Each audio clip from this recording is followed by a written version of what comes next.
Assalamu alaikum yan uwa, barkanmu da yau, barkanmu da sake saduwa a wani fim mai suna Adifurush. So fim ne da kamfanin Sultan Film Factory, gashi nan mun kawo muku. So yan uwa ga makullan sirrin nan kuna ga suna wucewa ɗaya bayan ɗaya. Makullan sirrin guda 8 ne. So sai ka tsaya kalli bidiyo tun daga farko har ƙarshe. Bayan ka kalli bidiyo tun daga farko har ƙarshe, sai ka ɗauki makullan sirri a description ko a wajen comment section. Idan ba ka gani a description ba, a wajen comment section. So a bidiyon mun wanda ya gabata, kun ga kawai ɗora bidiyon muka yi, ba mu yi wani magana ba. So kamar haka ne, ba ko da yaushe bane mutum zai ta magana ta nuna.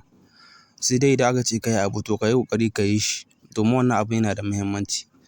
Da ake cewa ku tsaya ku kalli bidiyo tun daga farko har ƙarshe domin ɗaukan makullan sirri ne. Bayan ka ɗauki makullan sirri sai ka zo ka ɗauki link ɗin bidiyo a comment section ko a description. So yan uwa sai ku tsaya ku kalli bidiyo tun daga farko har ƙarshe. Ko da ba ku ji mun yi ɗumi ba a bidiyon da muka saki, ko da ɗumi ko babu ɗumi, so mun ɗora komi, mun ɗora makullan sirri a bidiyon. Mun ɗora link ɗin bidiyo. Kawai abin da ya kamata kai ka yi kallo ne, ka kalle shi tun daga farko har ƙarshe ka ɗauki makullan sirri. Ba wai dole sai ka ji muryar a bidiyo ba. Irin wannan bidiyon idan aka kawo muku ana so kalli Indiya, kawai ana ɗora makullan sirri ne a saman bidiyon, sannan a zo a ajiye muku link ɗin bidiyon. So shi ne ake so. So saboda haka ina ga wannan bidiyon ba zan yi ta ɗumi ba har ƙarshe, zan tsaya daga nan. Sai dai ku tsaya ku kalli bidiyo tun daga farko har ƙarshe domin ɗaukan makullan sirrin gaba ɗaya. Mun gode. Wanda ba su yi mana subscribe ba, da Allah su daure su yi mana subscribe yan uwa.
Bulayi hutun da na tara kudin aure na, so yayi mini rumfa hatar da na bai wasa o'ina daɗi kashe raina, bakin ki yake farkaso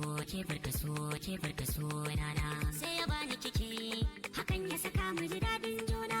Rukon da nake yi ba wanke mashe ni kauna ta yi rana, guda ba na nan da ninki yasa a tuno sunana,